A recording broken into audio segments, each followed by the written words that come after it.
Hello, everybody. It's Kadzowe with Kadzowe for Africa, and thank you for watching. I know it's been a while, and today I'm going to do an update on the F1 to green card journey because so much has changed within the last 5 years, especially now with changing times. I know a lot of you are curious about finding out the resources that can help you be successful. So if you're interested in this information, please stay tuned. The number one resource that has remained consistent in your F1 to green card journey is your International Student Advisor. What I would recommend that is new in 2020 and what you need to keep doing moving forward in order to be successful with this resource is to, number one, please make sure that you create a timeline. Because what happens is, more than ever now, it's important for you to know when you are able to do your CPT, which is work authorization in the summer. And also, it's important for you to know when you should be applying for OPT. Knowing this information ahead of time can help you plan. It can also help you be able to create a timeline where you can start exploring opportunities and also ensure your success. The second thing that you need to talk to with your International Student Advisor is work authorization in case of emergency situations. We know with COVID 2019, we're learning that the world sometimes does not work in the ways that we hope. So what happens when you incur financial difficulty? It's important for you to know how you're eligible to work in the United States in case of those extenuating circumstances. So please talk to your International Student Advisor about your I-75 application or take a look at it so you can be familiar with what the requirements are.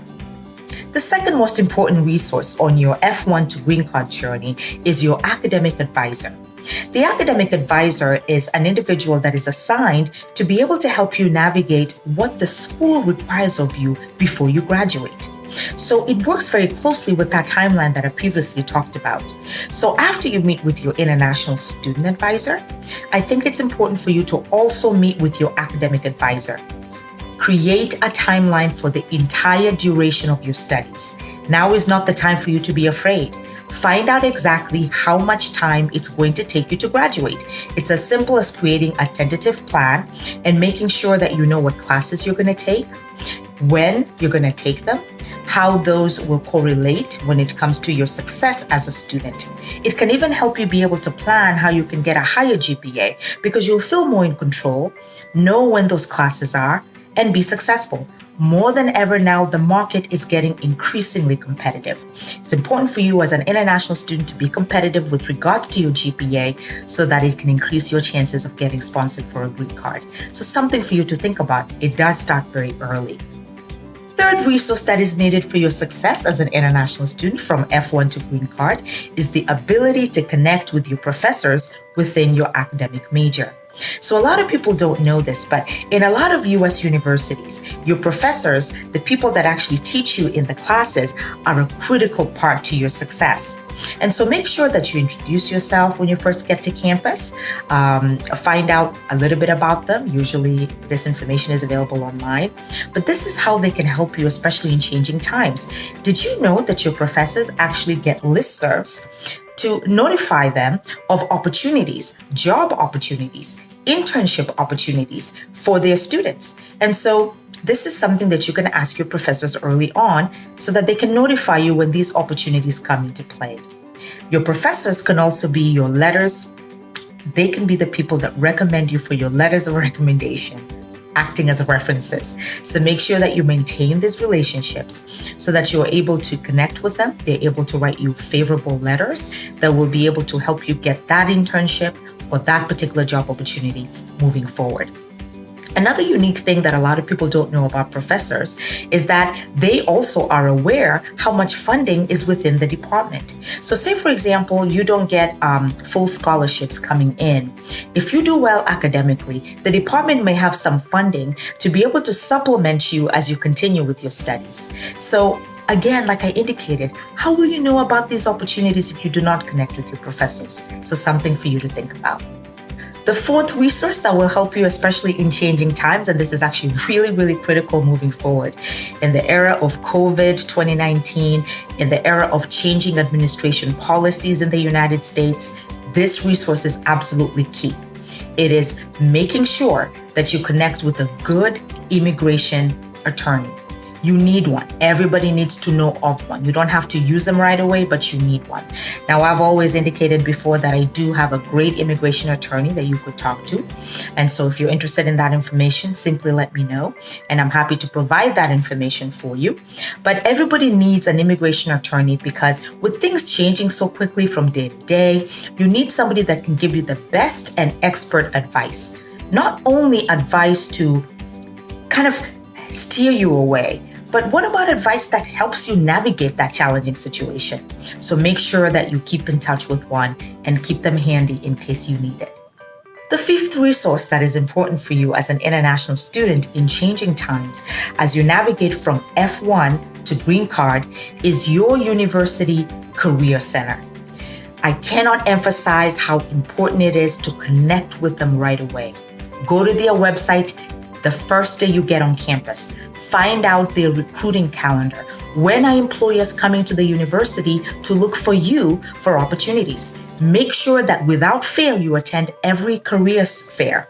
Whether in the beginning, it's just to network for that opportunity for CPT, or if it is as you apply for OPT, you're kind of waiting for a job. Being a part of these activities will secure an opportunity for you to transition moving forward. Go for an employer that has recruited students at your university. They have that relationship already. So that's something that you want to make sure that you capitalize on. Another thing that the Career Center can also actually help you with is the ability to provide you a list of international students who have come to your university. So remember, you're not the only international student at your university. There are others who've gone through the school, have graduated, and are possibly working in the United States or globally in other parts of the world. Make sure that you get that list if you can, to be able to connect with them moving forward. So the Career Center, I cannot emphasize how important that resource is to be able to help you in that F1 to Green Card journey. Resource number 6, especially that will help you in this changing times, is other international students. Make sure that you connect with them. Now, new that I didn't cover in the first video that I did 5 years ago is the fact that now things have changed with social media. We have this wonderful professional site called LinkedIn. Many of you have heard about it. Make sure you're on LinkedIn and make sure that you start looking for individuals from your institution who have successfully transitioned into careers. Connect with them. Find out about how their journey is. Another cool thing about LinkedIn is that if you actually put under search main university from your home country, any university in your home country, then what you can do is conduct an alumni search for people that graduated from a university in your home country, find out where they are in the United States, and then find out if they are in your city. Now, these are individuals you can connect with, have coffee with, maybe be able to Skype with them, have a phone call. I know we're in the middle of COVID 2019, so social distancing is important, but make sure that you have an opportunity to connect with them virtually if you can, and then find out how they navigated the F1 to Green Card journey, and in turn get strengthened and get motivated that way. Absolutely critical for you to connect with alumni who are international students who started this F1 journey before you did. So something for you to think about.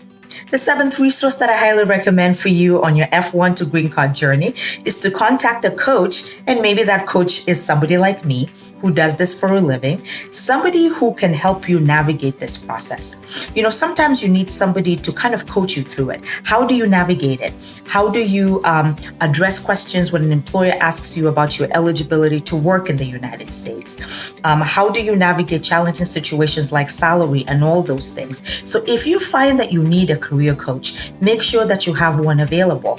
Career coaches are actually available at your university. You could use them. Or you could also search them for the community, which is, somebody like me, Kadzowe for Africa. Just send us an email and we're happy to help you. But remember, whoever you use, if it's a career coach at your university, ask for a career coach that has worked with international students and helped them with their success. Don't be afraid to be your own advocate, and make sure you use that resource to be able to help you navigate these complex situations. The 8th resource that is really, really critical in your success as you navigate these changing times, F1 to Green Card, is job databases. Over the last 5 years, as I've been kind of looking and slowly seeing what has changed in the journey from F1 to green card, is the ability for you to get data on how many international students in every field have secured opportunities in the United States and are working here. The number one resource I recommend is myvisajobs.com. That actually gives you that information so that you can see each year how many work visas were given, and it gives you an idea about the types of markets that you need to be looking out for. Another great resource that I actually really find useful when it comes to job databases is your ability to find non-lottery-based jobs. So remember, in the United States, you could get a job where you would have to go through the visa lottery. But remember, there are also jobs available without the visa lottery. So making sure that you are able to see those opportunities as well to increase your chances. I have links below in the information bar for those types of opportunities. And finally, the other database that I recommend is the G Visa, an ability for you to work in nonprofits or nonprofits affiliated with universities and think tanks, such as the World Bank and Africa Fund, Asia Fund, those types of things. Now, remember, I do provide you lists with this information. So just send me an email and my assistant will forward that for you. But it is very important in these days of changing times, as you navigate the F1 to green card, to be aware of the job search databases that you can use to be able to apply for a job. Many people now are applying for jobs online. This works. It is something that all people use in the United States. Making sure you're aware of these is absolutely critical. And make sure you get a list of these databases through your university. Some schools actually have official databases that you can just log in and be able to apply for jobs. Sometimes even applying for jobs ahead of time. It is not unusual in the United States to get a job even before you graduate, sometimes even a year before you graduate. So look out for those opportunities. That is absolutely critical for your success in this changing day and time. The ninth and final resource that I will actually share with you today that I feel that is absolutely critical in your journey is accessing the United States Occupational Handbook. You know how sometimes you might have a major and you don't know how to use it. So you don't know, if I study this, what are the jobs that I can get within this area? That also ties in with your work eligibility in the United States when it comes to your H-1B, right? And even sometimes with your OPT, it has to match your major. So the Occupational Handbook, and I'll put the link below so you can access it, allows you to be able to see the different jobs that you can do with every area of study. Very important for you as an international student, because as you apply for OPT, to apply for H-1B, you do have to make sure that those align so that you can be able to have a seamless approval of your documentation when it comes to H-1B and obviously the green card process also. So great resources for you to think about. So folks, I hope that those resources have been helpful for you. And one last thing I'll always share with you is I know that we are in changing times. I know that there's a lot going on, but I will tell you this. The US is still thriving. Global economies across the world are still thriving. So you are going to be perfectly fine. Go ahead and apply for opportunities. There are some situations where things might run a little bit slower because of what's going on with COVID 2019 and all the uncertainty with new administration in the United States. But remember, things are still running as usual on the back end, even though it's taking a little bit longer. We have over 1 million international students in the United States. We are still contributing $44.7 billion to the US economy and a lot more globally in almost every country in the world. So everything will be okay. And remember, life is full of opportunities and education is the key to your success. So until my next video, thank you for hanging out with me. And remember, I'm here for you. So if you haven't subscribed to my channel, go ahead and subscribe. If you'd like to schedule a session, a consultation to talk to me one-on-one about your journey from F1 to green card, send us an email. I'm happy to be able to help you with that. Until my next video, everybody. Bye.